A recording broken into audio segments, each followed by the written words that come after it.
this. Fresh off the Palm Beach County, that's where I'm from. Where niggas get gunned down and left slung from. Thumbs just for fucking round. This ain't accounting for you bitches to come around. What up? What up? And welcome to the first annual 5-6 King Award shows! There goes my I'm eardrums. David Breen, dressed as the great Johnny Truelove. With me, as always, my dear friend and co-host, Braden Bowler. Braden, how are you, man? I'm feeling fantastic, David. There we go. Those of you listening to the audio, you're like, oh, why isn't he started? Palm Beach Anthem's over. Why hasn't he started talking? I was putting the hat on. Yeah, that's a big moment. My hair is cut too short for me to slick it back, but I slicked it back all the same. Yeah. And then I put the hat on. The award show has not started until that hat is back. It wouldn't be the award show if I didn't have this hat on. I'll probably take it off because I don't ever wear hats and my head gets a little itchy. I get itchy That's a good head point. and I'm like, Yeah. oh, it's annoying. I want to give me some scratches. It's weird how that always happens, right? Hats Hats, man. could be a big criminal right there. Yeah. So, Be a big criminal? yeah, I don't big. It's a big day. The reason why it's a big day. Just moving on. I'm trying to move You're like, on. what else can I do with big? Well, it's Doug's birthday. I don't give a fuck about that. Oh. Yeah. Oh.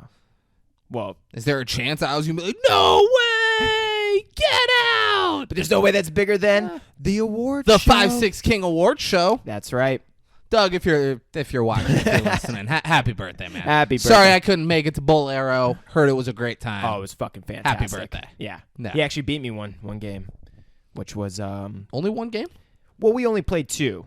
Okay, so you guys split. Yeah, Okay. we split, which is nice. Yeah. That was a pretty good bowler. That's what I was going to say. I pegged Doug to be a better bowler than you. Yeah, he's actually a part of the club, and he I think he beat me with like a 100+ score. I think I was like very low 100. I think he beat me by a couple. So There we go. there we go. Good for Doug. Yeah. You know what's the most disheartening thing? I mean, it's fucking bowling. But Putting up the I've been there on a Saturday morning, and they have the Stars of Tomorrow Bowling League, and it's all children, like young, like 8-year-old children, and the lady will read off the scores over the microphone. And I swear to God, it's like, let's hear it for Billy for bowling a 250, and like insane scores. I'm like, are you fucking kidding me right now? I've been bowling 20+ years, and I'm bowling fucking. If I'm breaking 100, I'm like, all right, this is a good round. yeah. I've been here. I've never touched 200. I've bowled like 30, 40 times in my life, and I'm barely breaking 100 still. Yeah. Billy's just over there just fucking rocking it. Yeah, man. It's got to be something with the spin. I've always just gone thumb straight down the middle. But Because God, you're a loser. You gotta go like this, boom, and then you answer the phone. That's how you do it. is that it? Answer the phone. You go 2 fingers in, Okay. no thumb, No or you thumb. can do thumb like barely in, just on the edge. Okay. Like a no thumb, and you answer the phone. God damn. Get the spin. I mean, I don't do it great. I'm No, not. yeah. I'm no Billy. What's so funny because my cousin was actually doing that. My other cousin, shout out to Austin. He hit fucking Fuck 6. Austin. He hit 6 Fuck strikes. Austin. All right. How old's Austin? He's 23. Yeah. Fuck Austin. Yeah. Fuck Austin. Yeah, he's old enough. If you were like he's 12, I'd be like, all right, good for you, bud. yeah. But yeah, man. The hat's off for those of you not listening. It already got too itchy. I mean, it was the whole thing. It's not even my hat. It's not even my hat. It's my brother-in-law's hat. Fits perfectly on you. I've stopped to get it from. We made a whole thing. I called him. I was like, hey, can I come grab the hat? And then I played with his adorable children for a little while, and I hung out there, and then I left with the hat, and we're 4 minutes in, the hat's off. Dude, The hat's fucking off. what a message you're laying down right now. What a message. I mean, thanks for the hat, Guys, but I don't do hats. dude. Just take a second. Fucking hand up. Fucking hand away I'm from me. sorry. I'm just going to say, let's take a second and reflect over this year that we've had.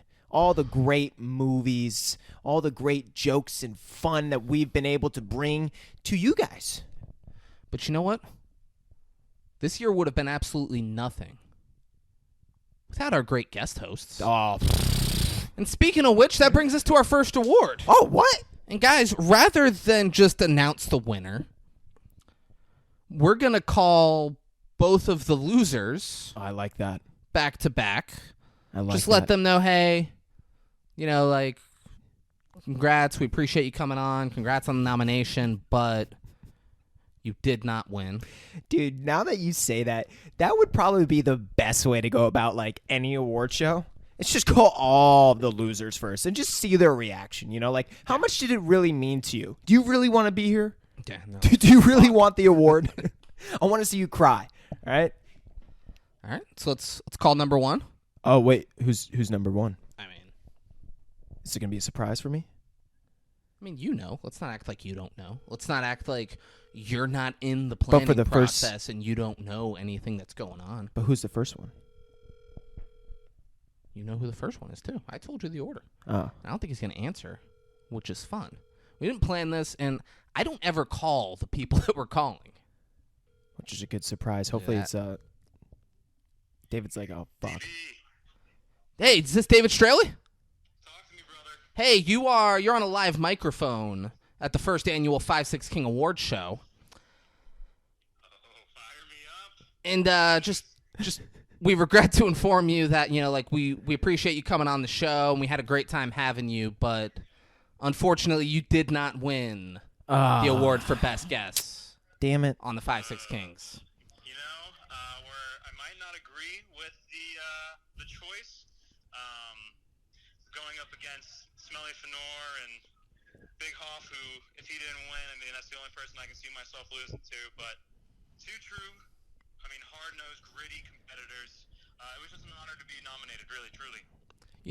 David Straley, you're a class act. I expected no different on this phone call. Yeah, just one of the best. Damn, I was having such a good day today. I know, right? And it's like, what a shitty outcome. I feel so disappointed right now because David, you're the best. So whoever did win probably had a bunch of they bought a bunch of votes from a India computer site where they just voted for him over and over again. Oh, the person who won had 66,000 votes from all untraceable emails. It was insane. Wow, the effort that person must have took just to win this award. It really shows you, David, that people want to beat you. Right? You're so good that people just want to be better than you.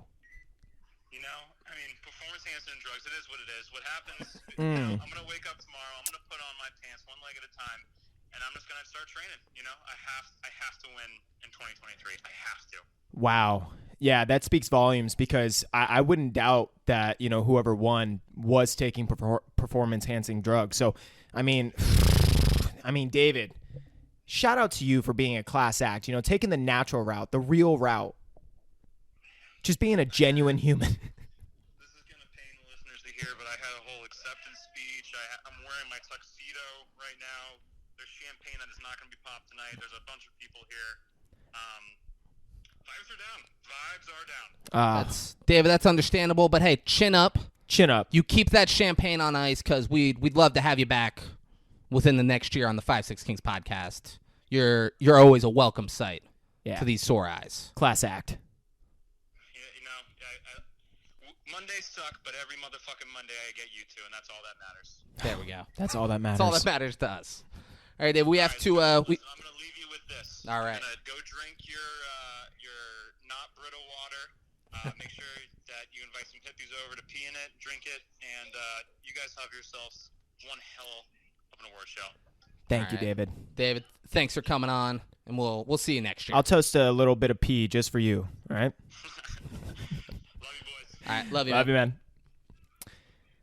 God, All dude, right, he's man. just the best. What a class act. dude, Class top-notch human right there. And if we're being honest, that is almost the exact opposite phone call of what we're going to get with this next person. Because the next person that we call, it's going to be one of two things. He's either going to not answer, which is often, or he's not going to give the slightest fuck. Hello. Hey, Nick Hoffman? Hold on. We'll get him. This is his assistant. 1 second. Oh, perfect. This is great. This is fucking great.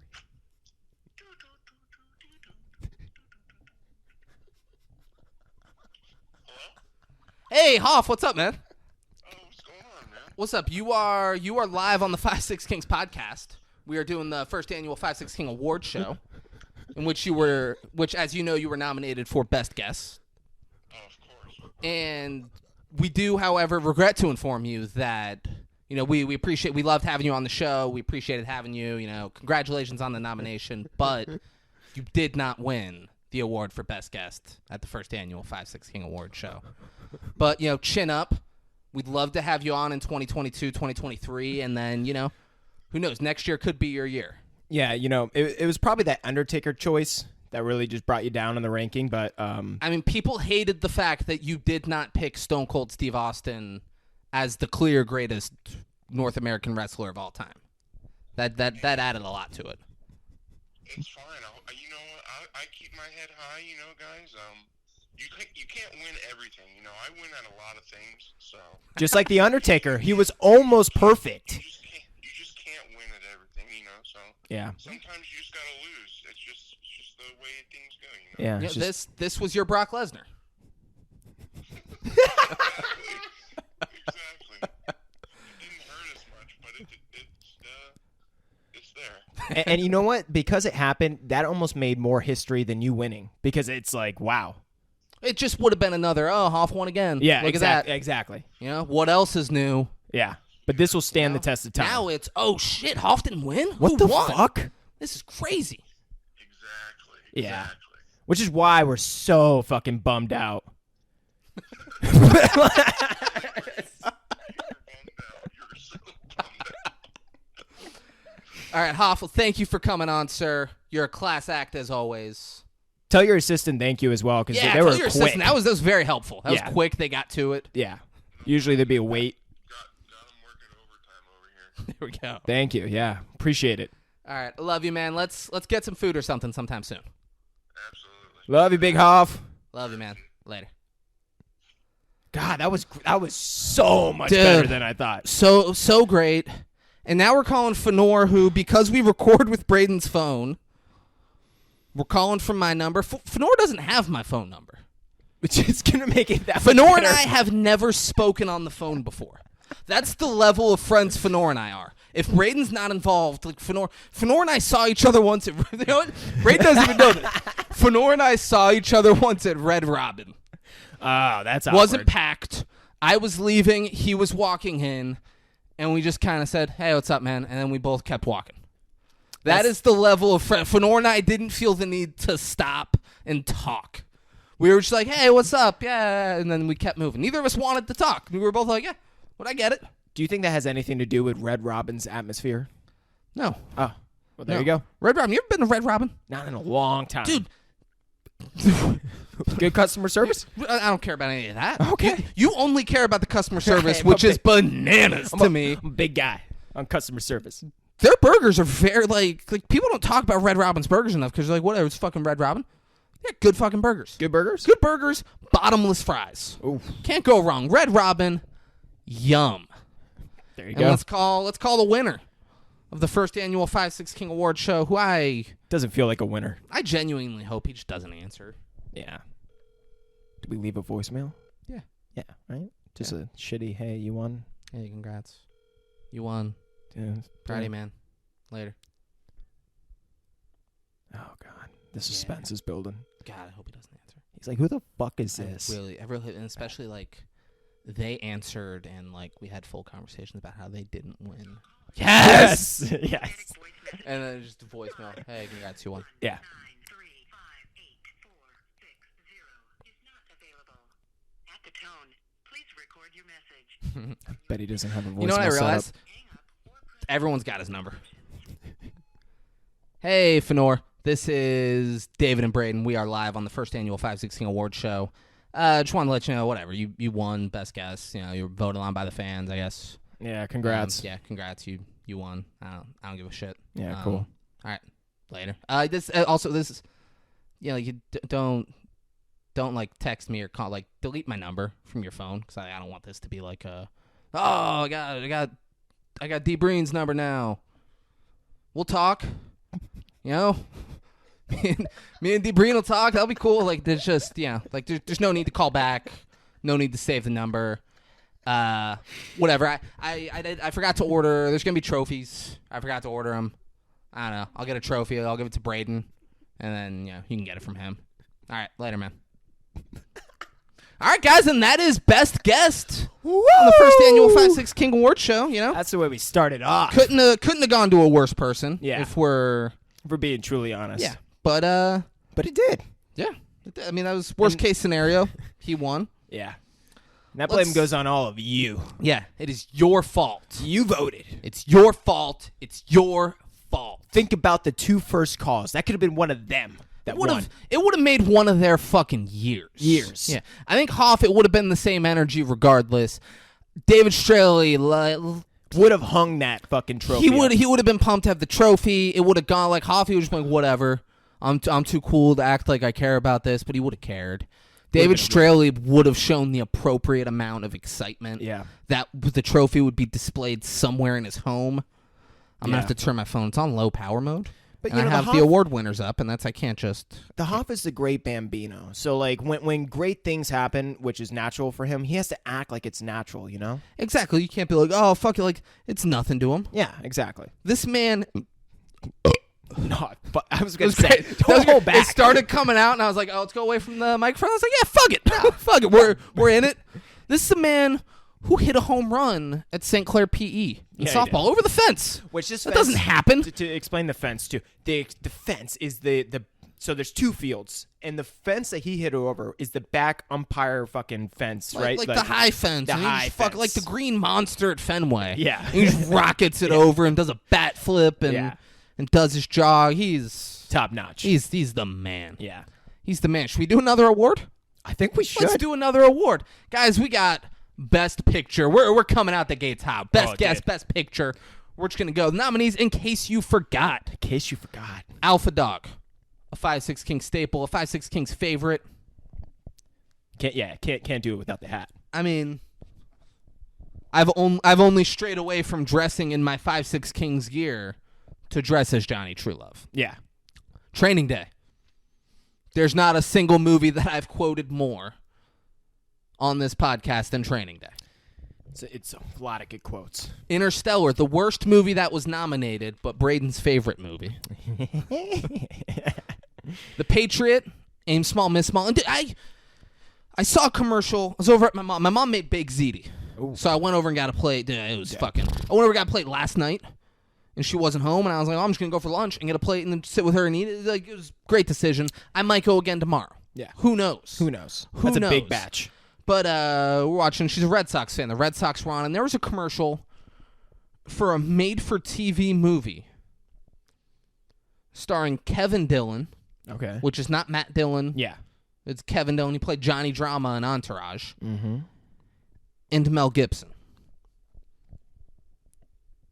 And I just talked about how insane it is that it just goes to show. You piss the Jews off. It doesn't matter who you are. You were fucking done in Hollywood. Forever. Mel Gibson, I think he won an Academy Award. He's definitely been nominated. Oh, my God, yeah. And now he's doing made-for-TV movies with fucking Johnny Drama, with Vinny Chase's loser older brother. Fucking Mel Gibson. And here's the thing. The Patriot didn't get a single fucking vote because people were like, fuck Mel Gibson. Didn't get a single vote on here. Every other movie got a vote. Yeah. The Patriot didn't get a fucking vote because fuck Mel Gibson. Jews, number one fan right here.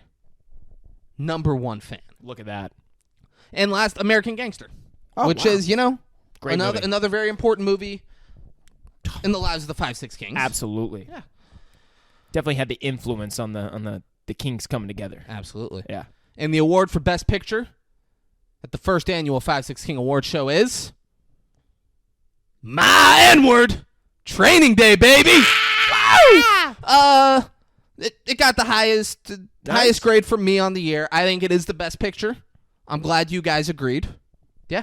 It's a fun, exciting. It's a great movie. It's Denzel's fun. best. It's such a great movie. It's a movie that no matter when it's on, I'm putting it on. Yeah. It's just such strong characters that you can't not just be taken away when they're on screen. You know what I'm saying? Like you are distracted from whatever else is in the background the moment these characters enter the screen. This movie's so captivating that Dimitri didn't even close his eyes when that punk-ass cop was going to shoot me! That's a good point, David. All right, guys, next award, where there's Best Picture, there has to be Worst Picture. That's right. The There yin and yang. has to be Worst Picture, and the nominees are Tiptoes. That's a real bad picture. That was. Deep Blue Sea. That's a real bad picture. Yeah. Close Encounters of the Third Kind. That's a real bad picture. Valentine's Day / New Year's Eve. Oh, my God. That's a real bad picture. I'll never watch that again. And Speed. Kind of bad. Pretty bad. Super bad. It's bad. That's a real bad picture. That's a real bad picture. So, David, is the winner in? Oh. The winner's in, Braden. Oh, yeah? Nominees were counted. We tallied your votes, and the winner is by close. It was very close between two. I hope. I don't care what you hope. Okay. Because the winner is Tiptoes! Yeah, that's what I was hoping for! Yeah, it is such a fucking insanely bad movie. And you know what? It's the best bad movie, where it's like it's so bad you want to watch it twice. I've watched it like 5 times. Yeah. It's worth a watch. It's because it's so unbelievably bad. Yeah. That the stars that are in the movie, it's surprising. And just like the whole time you're watching, like there's no fucking way that this is really what they're doing. Like, and on top of that, it's not when these actors were like just starting out. No, a lot of them were in their fucking prime, or like close to their prime, and they're doing this, which is crazy. they're just fucking. I wonder sometimes, like, man, does the Jews that you're talking about, do they just have like them on a string, and they're like, you know what, Matthew needs to do this for me if he wants to move on in his career. So I'd like to apologize on behalf of my co-host. Obviously, the Jewish people are not like tyrants running Hollywood, as he just and they're not treating actors and celebrities like slaves, as he would just implied, and saying they have to do these movies if they want to move on. That's a real tasteless way you chose to end the segment on Worst Picture. You really killed the vibe, and, speaking of vibe, here's Most Vibey Picture, and it's fucking Drive. It's Drive 1. Drive was the only thing nominated. Drive 1, I can't fucking believe you, man. What? Drive, what? The fact that you don't realize how terrible what you just said was? You're just baffled that I feel this way? You disgust me. Okay. You're fucking disgusting. But yeah, Drive 1, Most Vibey Picture, because of course it did. It's a vibe. It's L.A. Did you hear It's the cool. soundtrack? The soundtrack, the vibe, the aesthetic. The neon lights. It's just so cool and vibey. Vibey, dude. And vibey. And you know what? This was a perfect... I wish we would have skipped over the Most Vibey. Because we're now at Most Disappointing. Boom. And guys, the nominees for Most Disappointing are as followed. The Lost World, Jurassic Park. I mean, it was just like, hey, look, it's bad. There's a new island, and Jeff Goldblum has a black daughter, and like, it just doesn't make sense. That never gets brought up again either. This movie doesn't need to be a thing. And Close Encounters of the Third Kind, which, I'm sure it was great in 1970 when it came out. Does not hold up. The Ending of The Grey, which you guys know how I feel about that. If this is your first time listening, go watch the movie The Grey start to finish and tell me the ending didn't disappoint the motherfucking shit out of you. Literally, the Jungle Book has more wolves fighting than The Grey. There we go. And, of course, Braden's constant racist and misogynistic behaviors. And the votes are in. We tallied them up, and the winner by a landslide... Landslide. Braden Bollard's constant racist and misogynistic behaviors.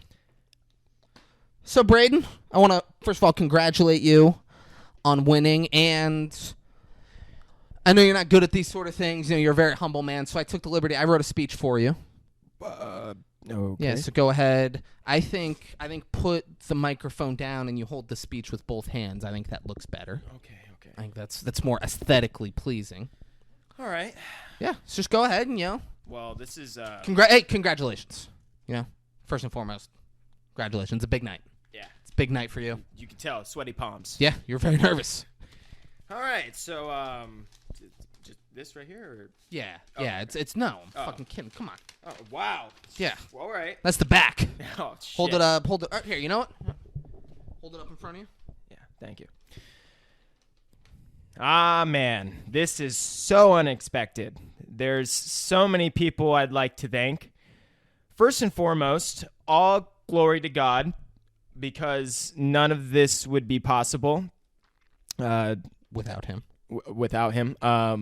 I'd like to thank my parents for raising me the way they did and instilling their beliefs upon me to allow me to become the man I am today.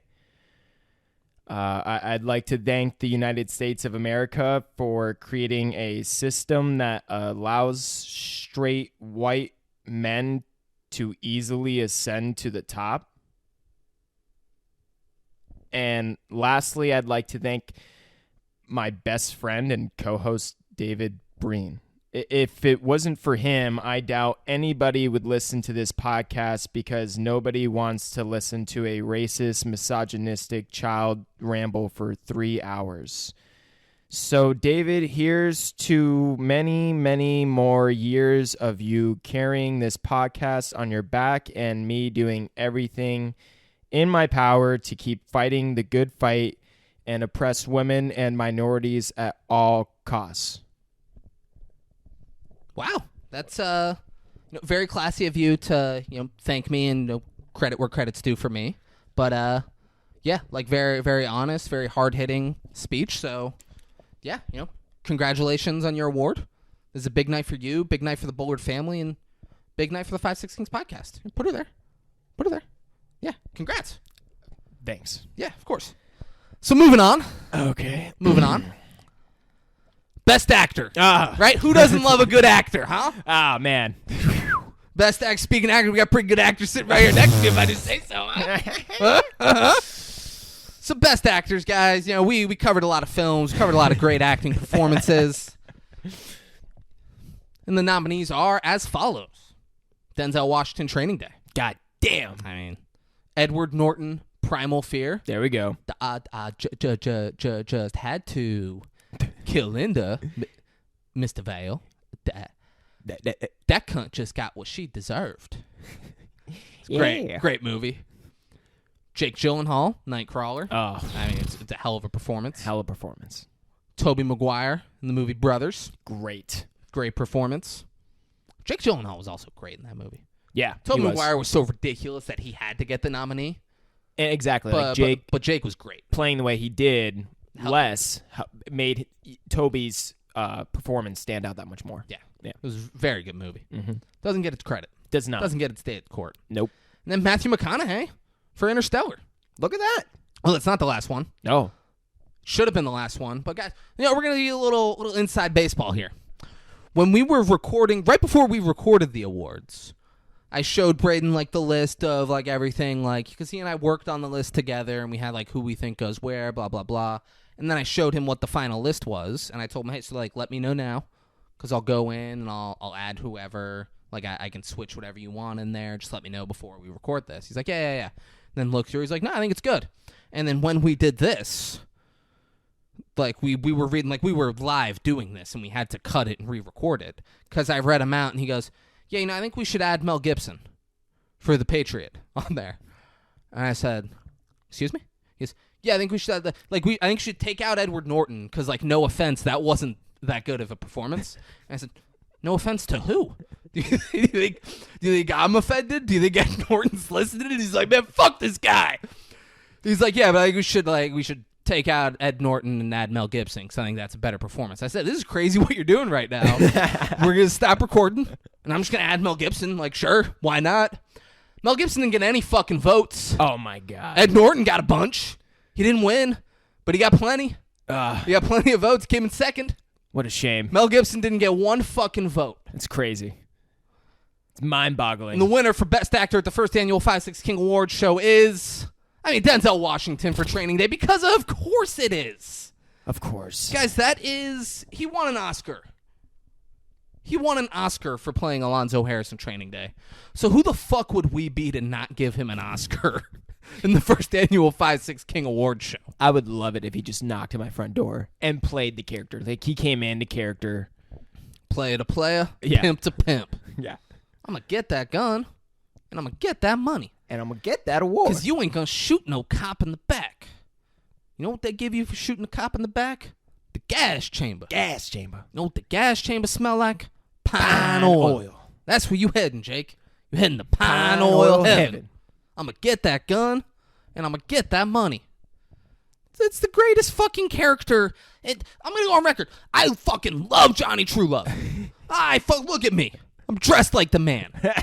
Alonzo Harris is the greatest character in any fucking movie ever. Comment a better fucking character than that. You fucking can't. You can't do it, Jake. Because you ain't got anything. You ain't gonna bust your cherry killing no cop. Dude, great lines. Whoever, the screenwriter as well. Shout out to him. I didn't write shit. Oh, yeah. Denzel just fucking rolled with it. Yeah. Denzel said, just let me talk. Yeah, just let me do my shit. I'll figure it out. Motherfucker, step back. Tell me what the goal of every scene is, and I'll make it work, all right? Yeah, I know this motherfucking shit. All right. So, guys, moving on. Because I'll sit here. I'll talk about Alonzo Harris all day.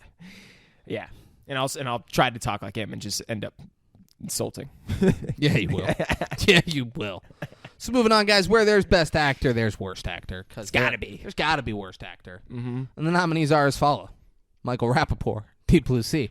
Michael Rappaport is one of, like, 2 people. So I DM'd everybody. He didn't respond. Because, like, people are going to hear this and get excited. Like he's too fucking good. People are going to hear this and get excited and be like, oh, shit, did Michael Rappaport respond to the DM? I DM'd everyone telling them, congratulating them on their nomination. No one responded because it's a fucking nonsense thing, especially for worst actor. But actually, I didn't. Paul Walker was nominated for worst actor. I didn't DM him because he's dead. Oh. Yeah. Michael Rappaport is one of, like, 2 people, which includes children, that, or I guess Billy Madison's an adult now. She was a kid at the time. But one of, like, 2 people who does not let people DM him.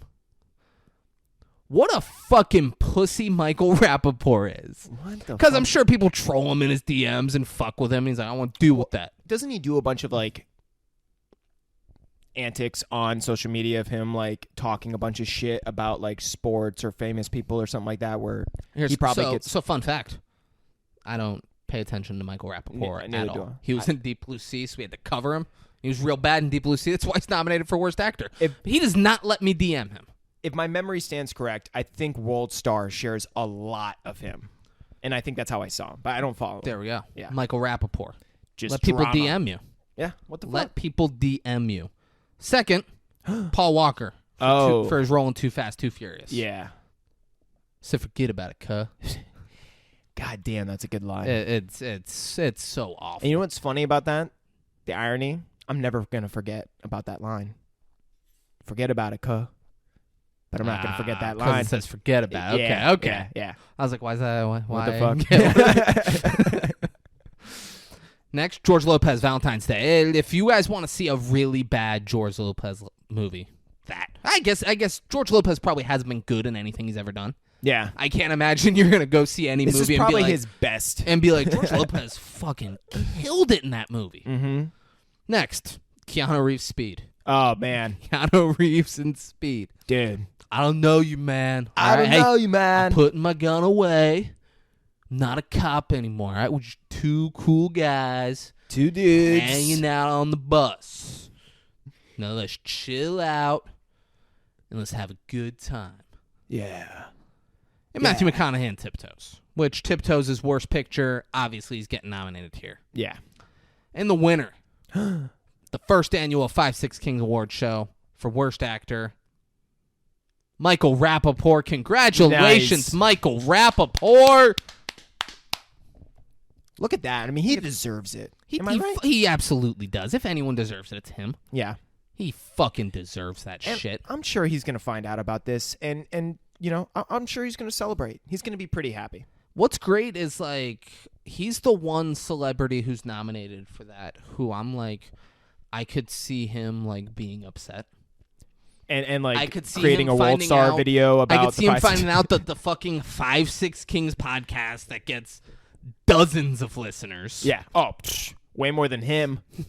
No. Dozens of listeners. I could see him being like, man, it's bullshit. Who the fuck are those guys to put me on? Like, I could see him getting upset. Yeah. Anyone else? George Lopez, if he finds out, he'd be like, who?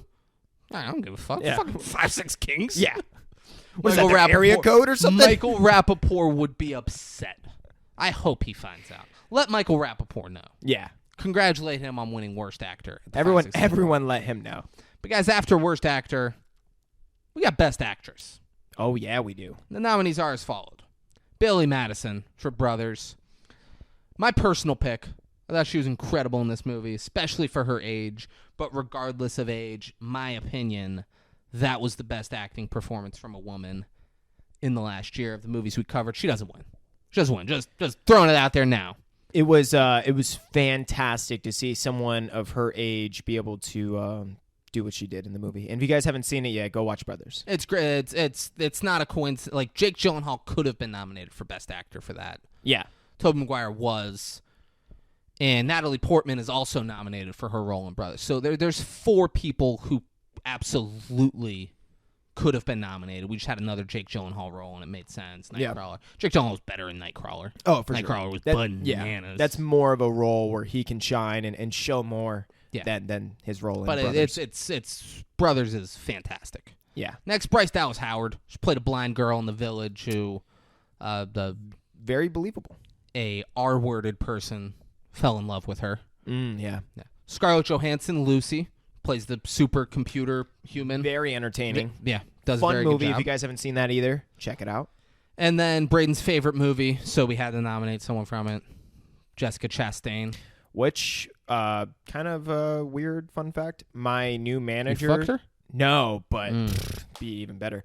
My new manager's last name is the same, and she said that everyone who has that last name comes from one singular family, which I guess aren't we all just part of the same family, right? God made Adam and Eve. But yeah, basically, my manager's trying to say that she's related to that woman. So, pretty cool. I might be able to get in touch. It's always fun if you talk to someone and they're like, people think we came from monkeys, but that's crazy. We didn't come from monkeys. And you're like, well, why don't you believe that? And they go, because God made Adam and Eve. Oh, and you're like, okay, well, this isn't a conversation I want to have. Yeah. There's no me explaining evolution to you and you being like, oh shit, okay. Oh fuck. All right, you're just like, no. The Bible says God made Adam and Eve. Yeah. That is what happened. Yeah. Those people believe that. Fuck. And the fucking Jews in Hollywood ain't pushing that narrative, are they, huh? Those fucking Jews that you're always talking about. God, man. God, and the winner is Scarlett Johansson for Lucy. Great performance. Yeah. I would have picked Billy Madison, but I probably would have picked her too. There's no knock on ScarJo. ScarJo killed it. Oh, ScarJo deserves it. She was doing it all. She had to show a bunch of range. Like the way her character started compared to where it ended, and the fact that she's supposed to be showing someone who has unlocked what is like just hypotheticals on the full access of the brain power is, one, you have to be very creative, and 2, you have to make strong choices as an actor, and she did that. So, and you know what's cool about her? She's a hard 10. Oh, yeah. Hard 10, and she's with a fucking whatever looking dude. Yeah. Colin Jost. Yeah. From Saturday Night Live. He's like a 6. Yeah. He's not a terrible looking guy. You're not like, oh, look at that ugly motherfucker. But she's just like, yeah, this is who I'm with. So good on him. Hey, fucking that's character on her part. Oh, yeah. That's fucking because she could. Yeah. She could be with Jason Momoa right now. Is she the Jason hottest? Momoa's wife is like 70 years old. ScarJo could slide in there easy. Yeah. No problem. She's like, no.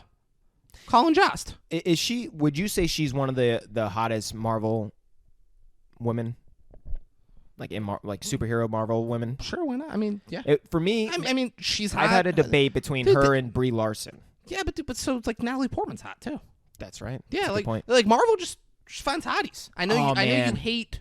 Natalie Portman, that's right. I know you hate Valkyrie.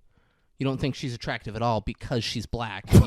This thing. Braden's like, I was talking about. I was like, oh, she's really pretty. And he's like, black people can't be attractive, man. You know that.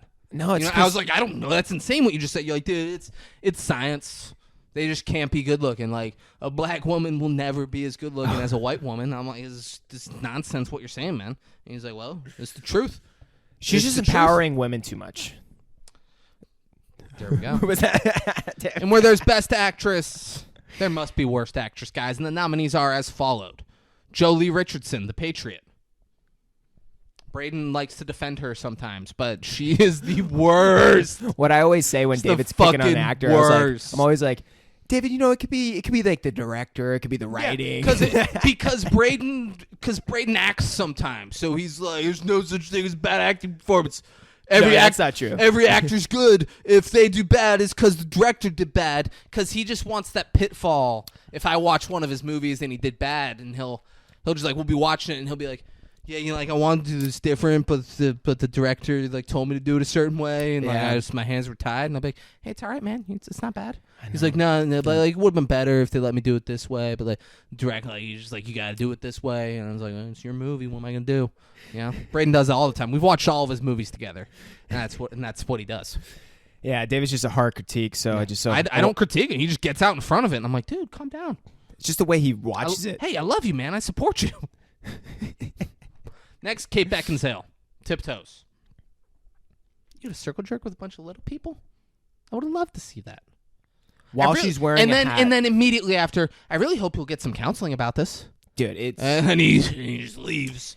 Then he just leaves. It's such a tone-deaf movie. Yeah. Sandra Bullock in Speed.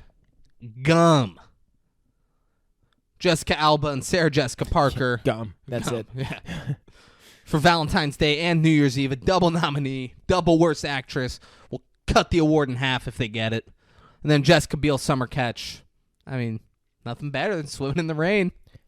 Man, I mean... Nothing better than swimming in the rain. And like for... Nothing better than swimming in the rain. But for some of these... Nothing better than swimming in the rain. But come on, let's admit, some of these... Nothing better There's nothing better, Dave. than swimming in the rain. Yeah, you gotta... Come on. How many times are we gonna say that before you're like, yeah, nothing better? You just gotta acknowledge it. We're not moving on. No, I was going to say, though, that for some of these actresses, the movies themselves are so bad, and the scripts themselves are so bad. With the exception of Jolie Richardson. Come on. With the exception of Jolie Richardson, everyone in this movie, I've seen them in other things, and they've been very good. That's what I'm saying. Yeah. I've not seen anything else with Jolie Richardson, so I don't want to speak to that and be like, oh, she's been in other stuff that's good. Yeah. I don't know her from I haven't anything seen else. it. Yeah. Other than her, they're very talented. Yeah. It's just... And Jolie might be. For all I know, she's in... Everyone's like, oh, she's in this one thing, and she's great. Congratulations, Jolie Richardson. I hope she proves you wrong. She just sent you all the movies she's ever been in. We know she's already proved me wrong because she didn't win Worst Actress at the first annual 516 Awards show. Look at that. You people failed me. We're cutting the trophy in half, or they'll get joint custody because it's Sarah Jessica Parker and Jessica Alba Look at that. for New Year's Eve and Valentine's Day, respectively. They earned it. Yeah. They're both real bad. Yeah. It's awful. And you can just tell. It's like they don't give a shit. It's like they know it's bad. They're like, whatever. Like, Yeah. Let's just get through it's this. a Let's get huge paid. ensemble movie. Let's just fucking... Like, Jessica Alba, they both shot for one day. Yeah. Like, they did it because they showed up. They did it because they got paid to go one day. We got through the scenes, and we're done. Yeah.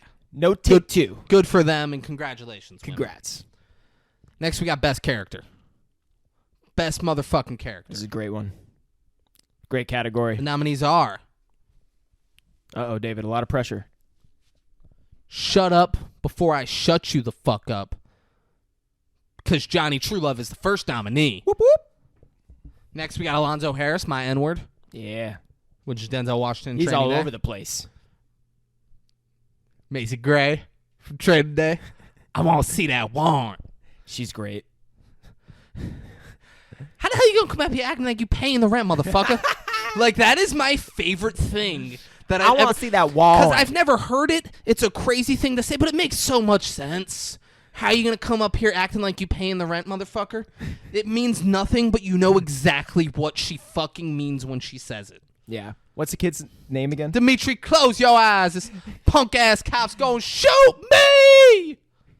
So fucking great. Like, she killed it. She knocked it out the park. So great. Tom Cooper, which is Russell Crowe's character in Unhinged. You all know how I feel about that. Tom Cooper is one of my favorite characters ever. Because, guys, if that character didn't exist, that's a nothing movie. there are some pretty crazy characters that we've covered named Cooper. Just 2. Yeah, And the other one, you know what? He's not even crazy. The fact that Joe Cooper for Killer Joe isn't nominated here, that's an oversight on our part. Yeah, exactly. That's a big oversight on our part. Mm-hmm. And the final nominee, Willy Wonka, by Gene Wilder and Willy Wonka the Chocolate Factory. Yeah. Guys, if I gotta be honest, I'm by far the most disappointed out of anything that happened on here. Let me guess. I'm the most disappointed with the voting on this because I don't want you to fucking guess. What is your guess to? I was going to guess. This is for I don't want you to guess. This is for them. Okay. All right, the award show isn't for you. It's for them. All right. Fuck you. Okay. You already got your award. You gave your speech. No more no more guesses. Guys, a 3-way tie for last with 10.5% of the votes. 3? 3-way tie for last with Wow. 10.5% of the votes. Macy Gray, Johnny Truelove, and Tom Cooper. Just nonsense. Then with 26.3% of the votes, second place, it's Alonzo Harris. Oh, I know who's winning. I mean, there's only one person left, so That was my I would guess. hope you know who's winning. Well, yeah, because I said I'm disappointed. I say who of the other 4 would I have been disappointed in? Yeah. Obviously, you can guess it. All right. The show. Let's see how well Braden. This is the Fred game. Let's see how well Braden knows David. Guys, with a commanding 41.2% of the votes, Willy Wonka fucking won. Like, yeah, great character. He was nominated. But you motherfuckers really first Fenor's bitch ass wins best guest. And then Willy Wonka wins best character. Shame on all of you. Honestly, Shame on all of you motherfuckers. honestly, when they were going down the fucking tunnel in the little boat and he starts freaking out, added a lot to his character. I mean, he's great. Oh yeah. Don't get me wrong, guys. Like, you're never gonna hear me. Wilder. You're never gonna hear me say that it was a bad character and Gene Wilder did a poor performance. It's great. No, yeah. But the fact that you guys didn't pick Macy Gray, Tom Cooper, Alonzo Harris, or Johnny Truelove, like shame on all of you. I mean, he's just such a character. Other David. than the 10.5, other than the, I guess I could just subtract it there. Other than the 57.9% of you who voted for correct people, shame on you. David- Shame on you, 42.1%. David, he had a chocolate river and Oompa Shut Loompas. Shut the fuck up. You think he's the best? He has a chocolate factory. Do you think he's the best character? with a river. I don't want to hear because this isn't funny. All right, this is serious business we're doing here. This is serious business on the 5-6 King Award show. You think Willy Wonka is the best character out of everyone that we covered in the last year? So Best character, you think Willy Wonka? So I'm a little torn. There's a correct answer, and the answer is no. It's Alonzo Harris. If we're being honest, it's Alonzo Harris. I will be far and honest. away. So Willy Wonka is Where there's more, best character, there's See, worst yeah. character. You don't We're wanna not hear doing the this. truth. No, you're fucking. I want to talk about how I got- character development and all this. People voting for this show aren't real film enthusiasts. They watch this. They watch our show and they listen to laugh.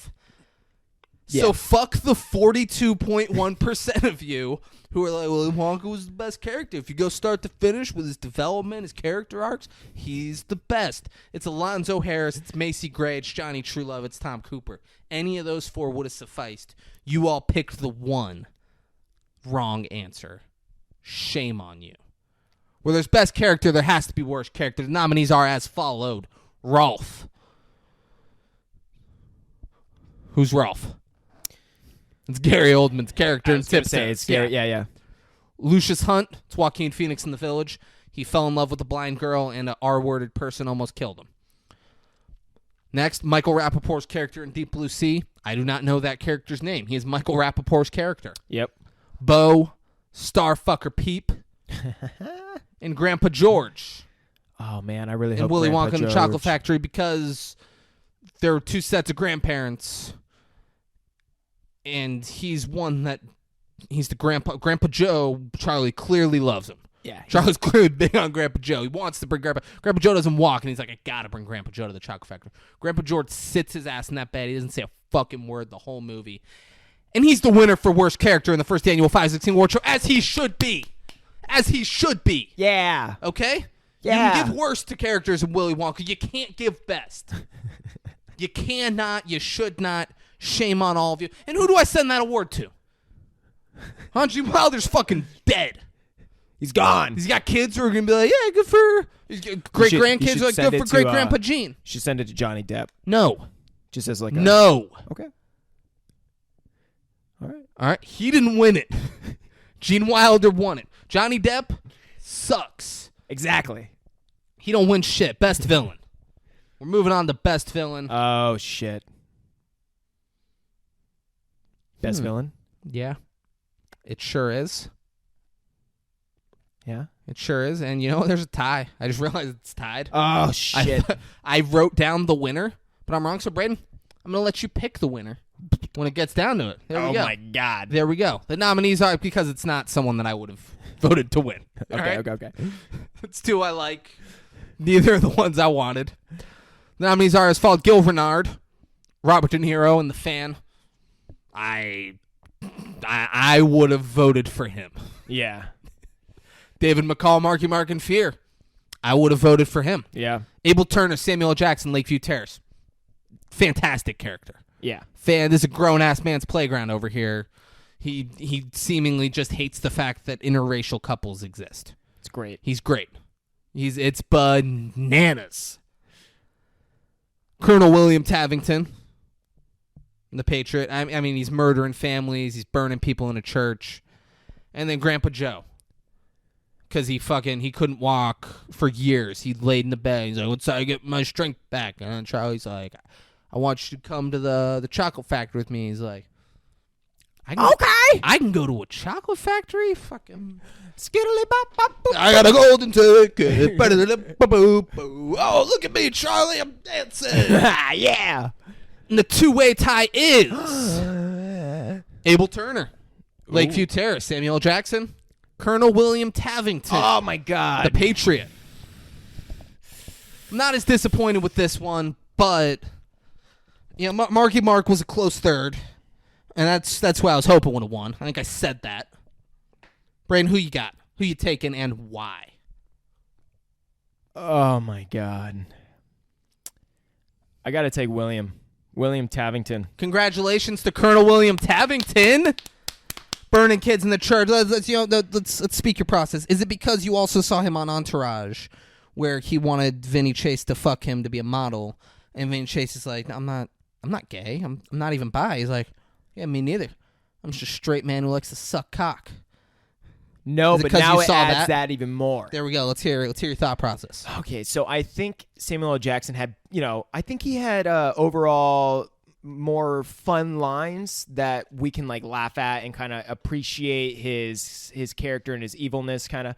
But William Tavington was the epitome of like an evil character that I feel like his overall character embodies it more. I mean, you're killing like a church full of like kids and people, and some of the lines he says is extreme. You know what I'm saying? Stupid boy, bro. Yeah. Like Samuel L. Jackson presses the buttons of like this interracial couple. William Tavington is like, I will murder you with words, and you will like your whole family's gonna fucking remember everything I've ever said. But here's the thing: I'll murder you with words and with swords and knives. Yeah, like, and that too. Like William Tavington, Samuel L. Jackson's a piece of shit. Yes, William Tavington is an evil human being. Yes, exactly. Yeah. It's like, okay, like I had more fun almost watching Samuel L. Jackson, but this guy embodies that character more. Absolutely. Yeah. Absolutely. I wholeheartedly agree. Cool. I'd have had more fun talking about Samuel L. Jackson winning it, Marky Mark winning it. If you're going worst, biggest villain, most awful human being, it's William Tavington. Yeah. It's William Tavington. So by good a on him too, landslide. because that actor killed or the role. or Grandpa Joe. Grandpa Joe's fucking such a piece of shit. How did you guys not take that bait? Dude, come on. How did you motherfuckers not take that bait? He's been making his daughter and grandchild work like full-time jobs, more than full-time jobs, while he lays in bed and makes his grandson use that money to buy him cigarettes. Tobacco. Grandpa was supposed to be for tobacco. Like, that is evil. It's a piece of shit. Guy's biggest twist. Oh, A lot of twists. grab his dick and twist it. The twist is we show full penetration. We show a lot of it. Oh, You know, yeah. Dolph's out there cracking heads. He's fighting crime. Then he's back in the lab. Full penetration, fighting crime. Full penetration, fighting crime. Full penetration. And then the movie just sort of ends 90 or so minutes later. Yeah. Yeah. Pretty weird. That's the big twist. The nominees are as followed. Whores Don't Get Second Chances. Identity. Boom. Here's the thing. You maybe, because we never really saw the little kid die. Braden will be like, I knew he was alive. I knew he would come through. Whatever. Whatever. He didn't. I didn't. I was like, oh, shit, the kid's alive. This is bananas. No one would have guessed that he would have looked into Amanda Pete's face, taken the little digging thing and gone. And looked at her and said, whores don't get second chances. And then killed her. Bananas way to end a movie. Yeah. Big twist. Next one, it's present day. The monsters aren't real, and they've essentially just been running a cult in the middle of nowhere. The Village. The Village. Shyamalan, he's the king of twists. That's what he does. That's a big twist nonetheless. Yeah. Next one, Bill Murray was behind everything. Oh, man. And Wild Things. But That might have been one of the twistiest movies ever. it was so, because like, you kind of could piece together, like, Yeah. oh, this person could be turning on this one. The fact that it was Bill Murray just I beating didn't her see it on the coming. island at the end, I was like, oh, shit, this is crazy. Yeah. I wasn't super shocked when, and spoiler alert, like, if you're watching the fucking awards, you better watch every single episode. Yeah. Spoiler alert, like, she kills him, Neve Campbell, or Neve. Neve Campbell kills Oh, man. Pat Healy at the end there. You could see that coming. Yeah. Bill Murray being involved was way out of left field. Yeah. It's such a welcome sight. So great. Such a welcome sight. Heller is Sparaza. Oh, yeah. Smoking Aces. That's, Big childhood memory right there. yeah. Grandpa Joe was faking it the whole time. Oh, my God. Gone over that. He's got to win something. And then the last nominee, the bad cop from Four Brothers, is the bad cop in SWAT 2. Who saw that coming? Who saw that coming? He's a crooked cop. He said, I've only seen this motherfucker in 2 movies. He's a crooked cop in both. Yeah. Yeah. Talk about being put in one role. Talk about a twist. That's what that is. Goddamn right. And the winner is Grandpa Joe was faking it the whole time. I mean, what the fuck is that all about? Fuck yes. I wish the mom would have been like, "Are you fucking no? I'm going." Yeah. And she just take it from Charlie. She's like, "I'm going to the fucking chocolate factory." Yeah. All right, I'm bringing this dude that I'm gonna start fucking. Grandpa Joe's gonna start working, and I can start having a real life. All right, I can work one job. I can fuck who I want to fuck. I can do what I want to do. I'm going to the chocolate factory. Yeah. And Charlie's just like, "Okay, Mom, I don't win anything." Wasn't there shit things by the bed? Yeah, they're bedpans. So that means also They don't get out of the bed. They're shitting and pissing in the bed, and she's cleaning it. She's giving him sponge baths. yeah, then that is the biggest twist. And the I mean, fact that he come on. gets up and he's dancing and shit, and she's not livid. He's clapping his heels together mid-air. He's fucking, yeah. It's difficult to do. He's like getting air on it and doing that. Dude. And she's just like, wow, look at this. Have fun, boys. Yeah. No, fuck that old man. God, man. In the face. All right, guys. Most racist. And we've already talked about how I regret not putting Braden as most racist. But, you know, you live and you learn. If we do most racist, the second annual 5-6 King Awards show, Braden will be nominated. Rest assured, Braden will be nominated. You win some, you lose And some. he'll probably take that home. First and foremost, Jamal Jackson, played by Faison Love in The Replacement. And by the way, goes without saying, Faison Love, this is not an attack on you as a person. You were written as a racist person in this movie. I do not believe these are your sentiments. And if they are your sentiments, ignore this part. Oh. Yeah, 'cause, I mean, they could be sentiments. It could be. I doubt it. Yeah. They probably aren't. But if they are, like, you know. It's a good way to put it. Yeah, just move on. You'd be like, yeah, I should win most racist. Grandpa Cosmo, played by Harry Dean. Ooh. Yeah. Let the spooks do the hard time. Yeah. Winter, summer. Let the spooks do the hard time. He's a great character. Abel Turner, Lakeview Terrace, one of the very few instances of a movie just nailing and making it believable black racism to white people. Yeah. Like, nailed it to where you're uncomfortable and you're like, it's fucking wild that he's this way. Yeah. Great job. The Pacific Rim guy from Lakeview Terrace who wants to fuck black chicks but wants to do the whole Pacific Rim thing to build it up. Yeah. Which is basically saying, like, I'm going to get, like, the darker complexion, and then eventually I work my way up to black. So insane. So random, too. Like, it had nothing to do with anything. It added absolutely nothing to this movie. It was like a quarter of a fucking minute. And then you're supposed to care when Abel makes that guy feel super uncomfortable in the next scene. Yeah. And you're like, well, no, fuck that guy. That guy's a monster. Yeah. like Abel should be attacking him like this. I think they really missed their mark on that one. That guy Or they're spot on. Yeah. I mean, I appreciated it. No, it, yeah. It made me enjoy the movie more. Because I was like, oh, my God. Or- I'm doing the whole Pacific Rim thing? That's insane. It was like a bet on set. Like, you won't go say this, will you? And the actor's like, I'll fucking do I'll it. say it. Yeah. I'll say whatever the fuck I He's want like, to say. hey, I'll cinematographer, get say, this real quick. I'll say the N-word. Yeah. I don't give a shit. Yeah. And lastly, Bobby Mercy, Marky Mark, and Four Brothers. Yeah. And the winner is Bobby Mercer, Marky Mark, and Four Brothers. I mean, Marky Mark. Marky Mark, I guess, is the one white person who's allowed to say the N-word with impunity. Come on, man. He's calling people house N-words. He's your black ass. He's speaking Spanish to La Vida Loca and be like, I don't fucking understand. You speak English. He's bananas racist from start to finish in this movie. It is really weird how he somehow got the use of, like, the end card, or however you would say it. I mean, people just don't care if he uses the end. He's That's just what I'm saying. allowed Like, to. yeah, They're like, yeah. no, it's Mark Wahlberg. Yeah. Let him He's say the it. owner of Wahlburgers. It's like when they did a 30 for 30. You really liked that one. I don't You know why. really. I was just moving on. I was like, yeah, that's a dumb joke when I'm moving on. But It was so dumb. That's You why. refused to let me move on. Come on, man. By laughing I hysterically. love dumb at shit, it. bro.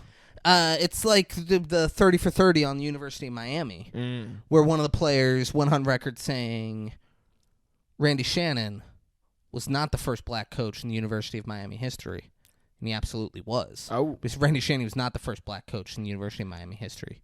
Jimmy Johnson was. Holy Jimmy Johnson, as white as you can get, but he's like he's a man of the black people. Oh, my God. Like people say Clinton was our first black president. Ah. Because he's playing the saxophone on Arsenio Hall and fucking, yeah. That is Mark Wahlberg is the new Jimmy Johnson, Bill Clinton.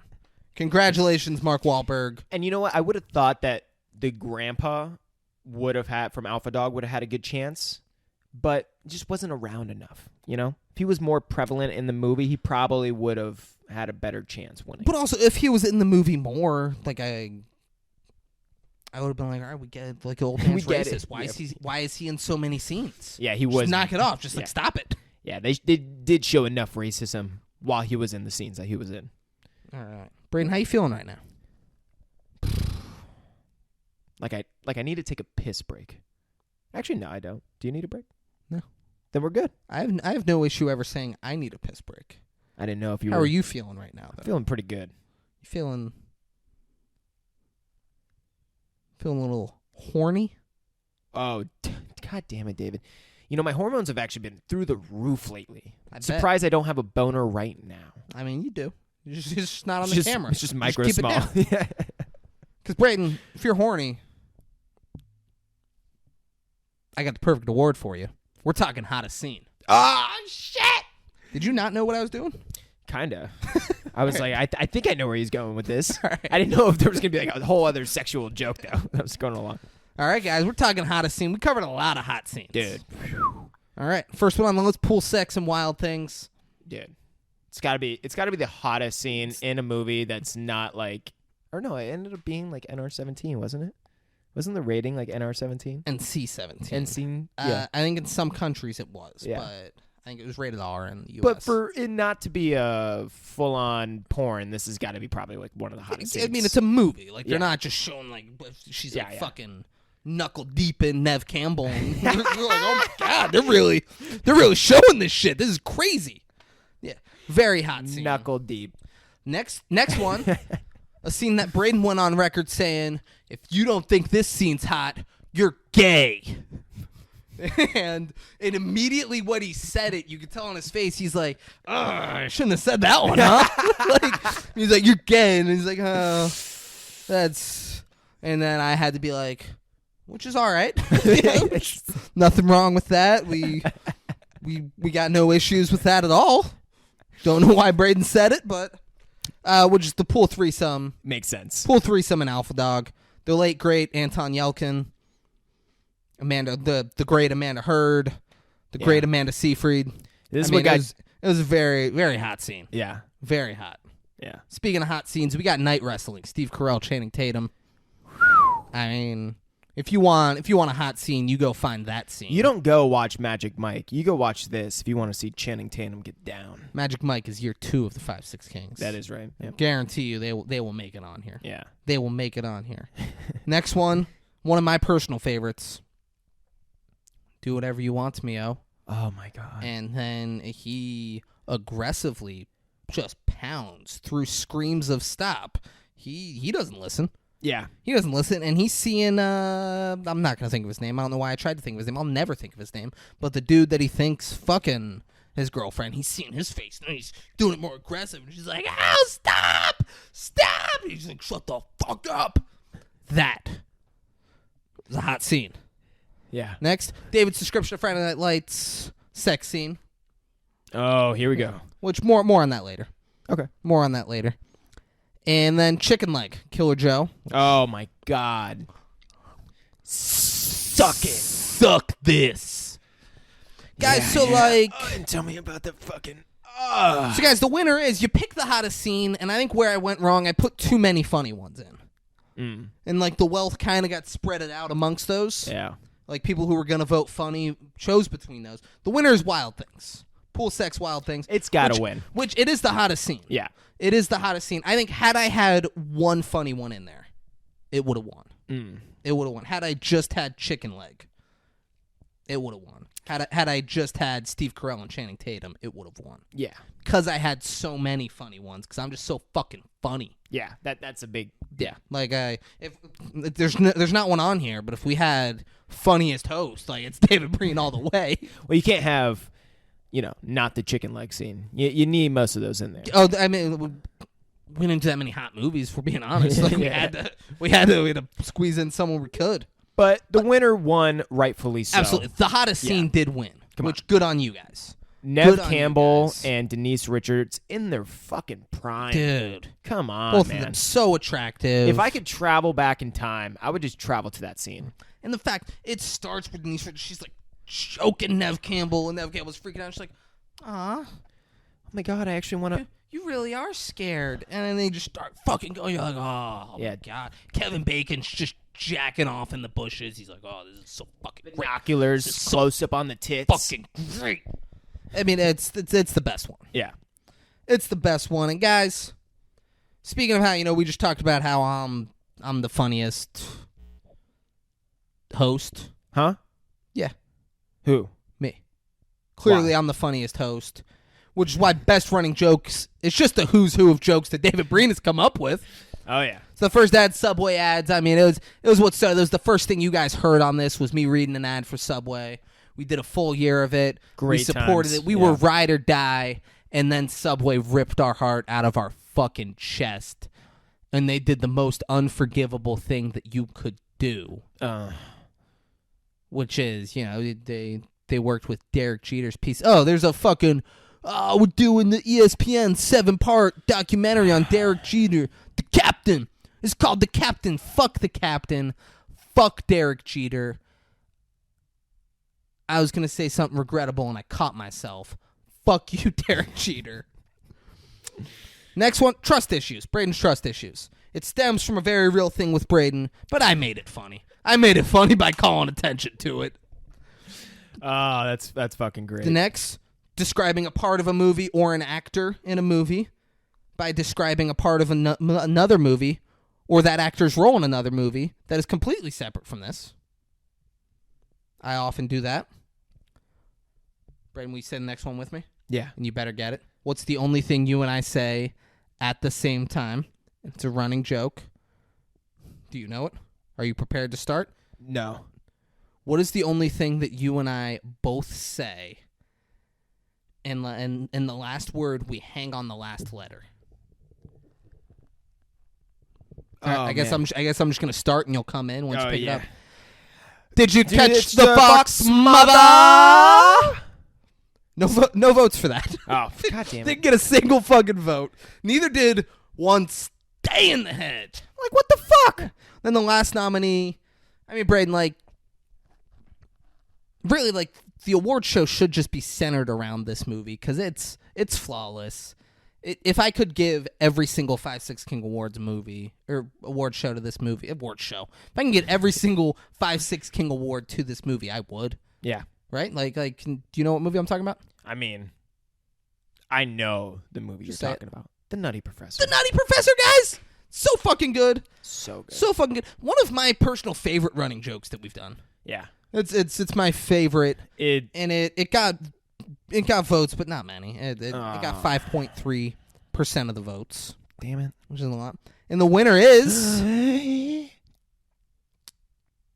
describing an actor or a part in a movie by describing that actor's part in another movie.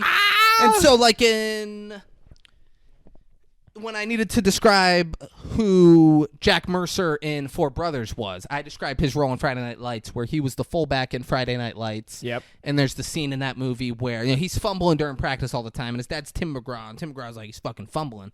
And he comes home one night after a party, he's a high schooler, he's drunk, and he's just hooking up with these guys. This fucking hot bitch. hottie. Hot fucking bitch. Just Yeah. right, riding them, they're in the living room, they're hooking up, and he knocks the lamp over, and they're hooking up, and they look, and they see Tim McGraw, he's shirtless and in, like, pajama pants, and he's just leaning against the kitchenette counter, just staring at them. Like, oh, what the fuck is that? He's like, Dad, go to your room. He's like, is that Stacy?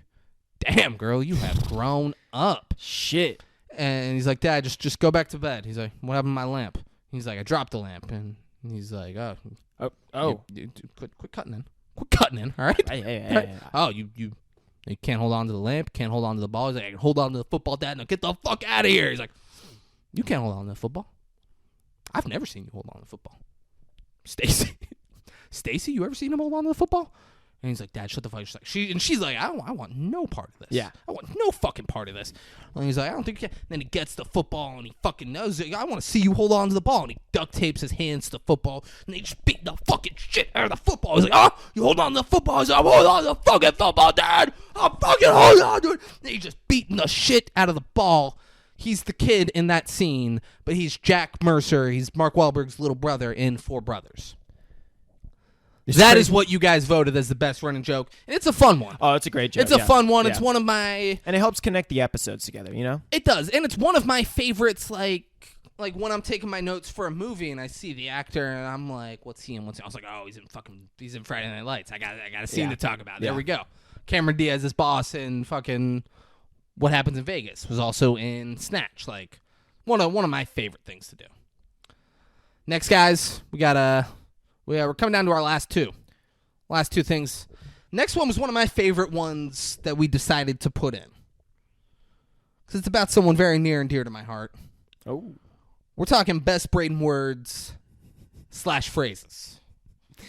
Guys, it's been a big year of growth and learning, and I hope you guys have been able to learn a bunch as well. So nominees are as followed. First, when we did Die Hard, there's one line in Die Hard that is more famous than every other line in Die Hard, which is yippee-ki-yay, motherfucker. And when it got to that point, Braden wanted to take the line. He goes, oh, let me take it. He goes, abracadabra, bitches. Bananas. Dude, listen. To the point where it doesn't make sense. There's nothing magical about what he did. But no part of me wants that line to be yippee-ki-yay, motherfucker now. I only want it to be abracadabra, bitches. Oh, my God. It just came out naturally. Next, Alzheimer's in Deep Blue Sea. He kept calling Alzheimer's. How do you say it? And Alzheimer's. Sounds so close. And then I said, you're saying it wrong. I was like, it's Alzheimer's. He's like, yeah, no, I know it's Alzheimer's. What, do you want me to spell it? I said, yeah, please spell it. And then he was fucking way off on the spelling of it. I spelled it right. You did not spell it right. Go listen. And when we did, I fucking love you. Because when we announced the awards, you argued with me over whether or not you spelled it right, too. Oh, David, You man. did not spell it right. Go listen to the Deep Blue Sea episode. You started very wrong, and I said no. How'd I spell it? I don't remember. Oh, Wow. I don't remember. You spelled it wrong. Can you spell it now? ALZH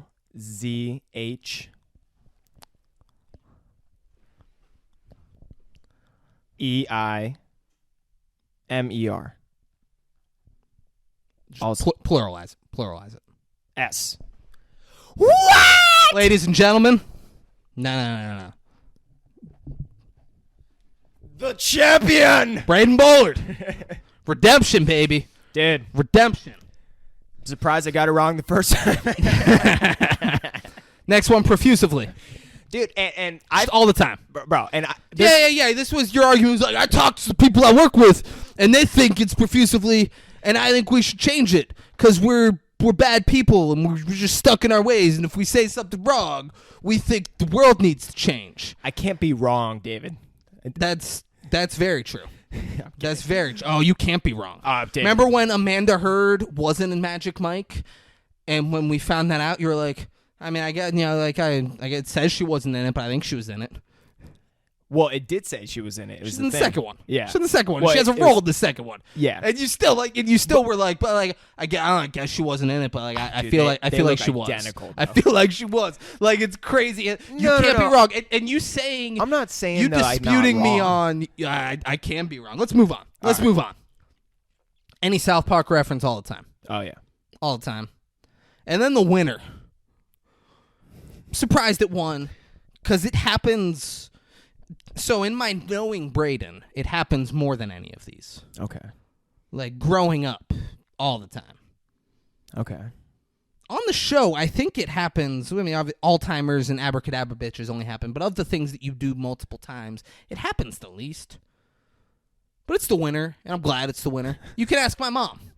Anytime he's telling my a lie God. or a conspiracy theory, and he wants someone to validate it, he's like, "Well, ask my mom." She's just so prevalent in my life that I she... did the please catch it, and then the ball just ended in my glove. Dude, it's crazy. Just like to ask me, she was there. Ask her. Yeah. Dave, go. I did ask her, and she doesn't Dave. remember. I swear to God. I was like, Mom, remember that time I caught that ball, and it was just like, I wasn't even looking? She was like, fuck no. She's like, "No, I don't remember Yeah, that." what kind of bullshit is that? What are you making that up? She's like, I don't think that happened, Braden. And I was like, oh yeah, well ask my dad. Oh, dude, you know what? Daryl will be like, "Shit, hell yeah, I remember that." He was like, "Oh, we got it. He got it, son. Like without it, Yeah. Braden, Daryl, 1,000%. my He does God. not remember it. It did not happen. But Daryl excitedly will be like, "Fuck yeah, I remember that shit." He was like, "Oh, Oh man. boom, yeah, the he glove will. was in there." I said, "That's my boy out there at center field." The biggest hype man ever. Without a doubt. And that's why there should be an award just for Daryl. Oh yeah. It should be the Daryl Bullard Award that Daryl Bullard just received. It's called Don't Get Me All Riled Up. Don't Get Me All Riled Up Award goes to Daryl Bullard. Congratulations, Shit, Daryl. son. Braden, let's bump a mic. Oh dude. Here's Well, to There we go. here's to a great year of Braden words and phrases. Here's to another year of plenty more. Oh yeah, man. It was a great joy. It's it's great, man. It's just a lot of fun to express and go over these movies and to be with you, David. My buddy old pal. There we go. Man. You ready to wrap this up with the last award? Yeah. Guys, we're going best moment. Year Best one moment. of the 5-6 King Award show. A year filled with moments. So many. So many moments. We laughed. We cried. We lost 10 pounds. Yep. Here are the nominees Ooh. for best moment in year one of the 5-6 King Award show. Fuck yeah. David's rant after the Dolphins lose to the Jaguars. It's a good rant. Nah, it was probably my least favorite moment of the show. But very passionate. Because it was right at it was a fucking 9:30 a.m. game in London, and they lost to the team that ended up having team that had the first overall pick in the previous draft, and then had the first overall pick in this last draft. Team that was the worst team in the NFL 2 years in a row. That hurts. And the Dolphins lost to them. I had to wake up early and watch that shit. Braden's drifter drinking her own pee story that somehow turned into him bragging about having a $5,000 water filter system in his home and talking about hippies with trauma who should care about what he thinks about them. Talk about marketing. Braden thinking he could beat up Emil Hirsch, Justin Timberlake, and former 2-time middleweight champ Fernando Vargas all at the same time. Dude. That was, if we're going my favorite moment of the year, that's a strong contender just because that was the first movie we did, and it was the first, like excited heading into an episode knowing, oh, I got a fucking great thing to bring. Because we did, like, 2 UFC fights before. Then we were doing a movie, and we watched it, and Braden was so weird and so confident that he could beat him up. And then I found out who the fuck Fernando Vargas was. I was pumped. Man, the epitome of arrogance. That was a personal favorite. Braden's offensive Asian accent in Rambo. Oh, oh! You come here right now. you bring him right here. Huh? This all river. Why you no respect us? Yeah, Braden did that in Rambo. You bring her here. And like, and you know, Lightheaded. partially on me, because like for a minute I was like, yeah, no, this is what happened, and then I realized, no, it's not. They weren't speaking English. They were speaking a different language. This was English subtitles. They did not speak this horrifically broken English that he's throwing on our fucking podcast right now.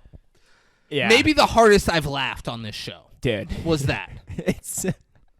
It's so hard sometimes to hear an accent that someone's saying, even if they're obviously not speaking English, and like not talk. There's been times, and I think I said this in the episode, where I'm talking to someone that has a very specific accent, and I literally, without trying at all, not even thinking it, I respond back to them exactly the way they're speaking in English.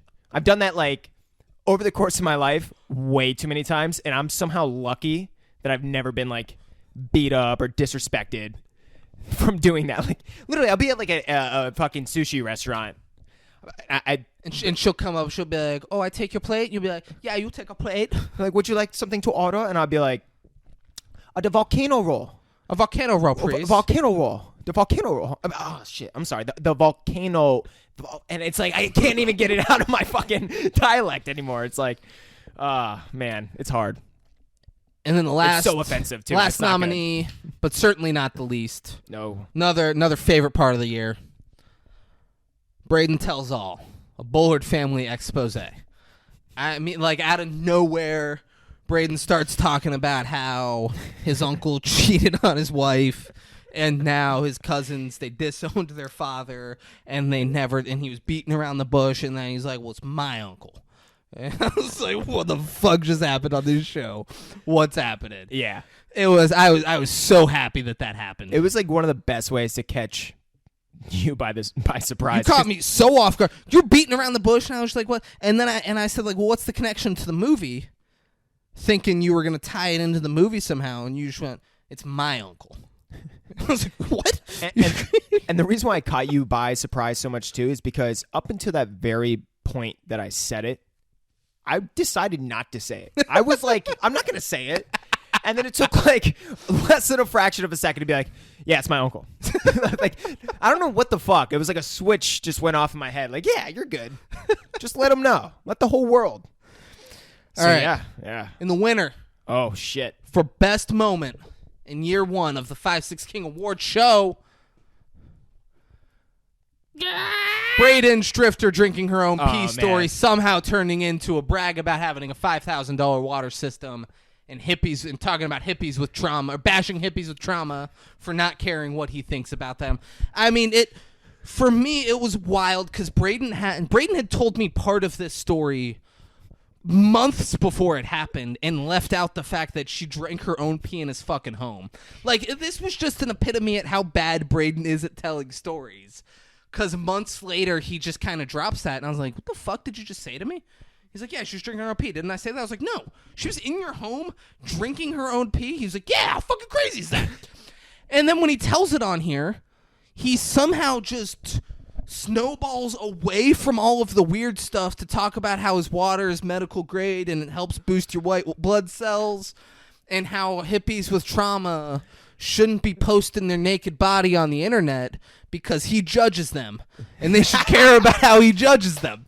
Like, it was just such a beautiful mix of, oh, this is a crazy story, and oh wow, Braden's out of his fucking mind. It captioned the whole year of 5-6 Kings in a nutshell, and I'm so grateful that you brought it to us. Thank you. Like, it is. It might not be my favorite moment of the year, but it is the best moment of the year, hands down. And the way I talked about it, it shows that, one, I overthink a little bit, but two, it's just like I try to be too sweet, and I think of myself as like a fucking philosopher. So I'm like trying to reconcile why and shit, and go into like the psychology behind it. It's like, no.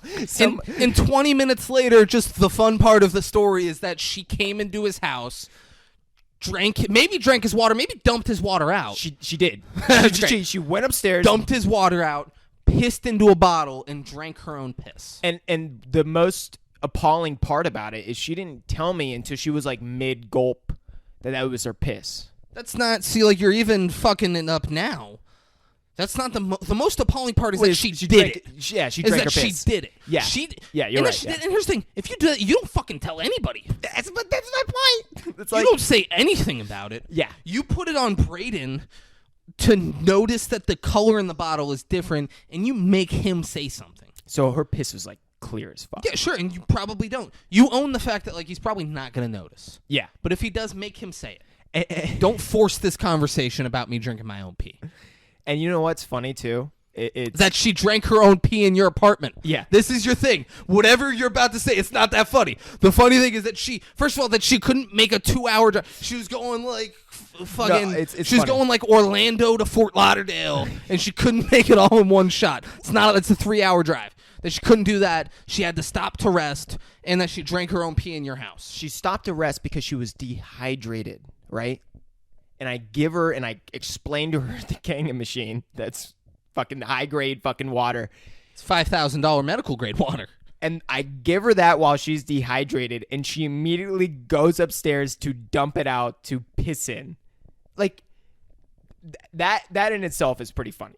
That's insane. It's insane that bro, It's fucking insane. Any of this is insane. All of it's insane. Here's the thing. The fact that you guys let her into your home is fucking crazy. Yeah, it is. Let's not make it seem like you two are normal doing that shit. The fact that she came into your home, she insisted on being on the couch and then complained about you playing video games. All of it. It is all fucking crazy. It is the best moment of year one of the 5-6 Kings. But you know what's better than every moment in year one in the 5-6 Kings? The Nutty Professor. The Nutty Professor. It's the best thing. It's the perfect thing. Eddie Murphy is perfect. It's perfect. Guys, go see The Nutty Professor. He might be a god. He absolutely is. He absolutely is. I'm trying to pull up what we're doing next week because I wouldn't be surprised if he was in the background of Thor: Love and Thunder. He was just one of the gods as the Nutty Professor. I mean, who's to say he wasn't? There's That's so what I'm many saying. there. Yeah. We have to go frame by frame. I'm sure he's back there. Just Wanna get the name. nuttying it up. Guys, so next week, we're switching things up a little bit. Oh. We're switching things up a little bit. We're not doing a movie. We're doing a documentary. Doing a documentary. It is only available on Netflix. As we are doing American Murder, The Family Next Door. Came out in 2020. It's very good. It's only on Netflix. Go watch if you haven't seen it. It's the harrowing and emotional documentary. Became the most watched ever when it premiered. Seen by over 52 million viewers in its first month.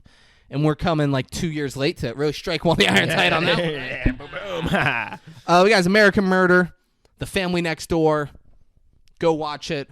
We're gonna bring it to you. It's wild. I'm excited. It's different.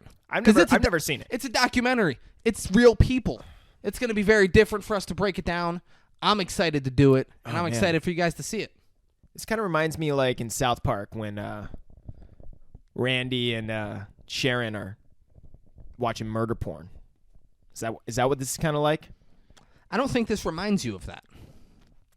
I mean, it did. That's what came up in my I mind. think you just had to force a South Park reference somewhere, I'm not that good, David. and you're like, it was murder. They did the murder porn episode. Okay, yeah, I got it. But is it like that at all? No. Oh, No, all right? There we Fuck go. out of me. Okay. Fuck out of here. There you guys go. You're warned. You know. I wanted to talk about how great this first year was, and you're ending it on a poor note, all right? My bad. But Braden, in all seriousness, guys, for real, the fact that anyone voted on this, the fact that anybody watches this, the fact that anybody listens to this is baffling to me. The fact that I can sit here with this fucking douchebag. Hi. We can make dumb jokes. We can laugh. We can talk about movies and fucking murder. It's great. And that anyone finds it entertaining, it is not lost on me. I appreciate every single one of you. Yes. Truthfully. Yes. Truthfully. I know I'm very sarcastic. This is me coming from the heart. Thank you for voting. Thank you for watching. Thank you for listening. Yeah. Thank Braden. you guys. When can the people see us? David. They can see us every motherfucking Monday. Every motherfucking Monday. Yes. 5-6 Kings are bringing you new episodes. Love you all very much. David Straley, Nick Hoffman, congrats on the nominations. Sorry you didn't win, but thanks for answering the phone. Yeah. Fenor, thanks for not answering. Delete my number from your fucking phone and don't ever call me. I'll give Braden your trophy. He'll give it to you. Maybe. And we'll see y'all next week. Peace out. Peace out. Counter.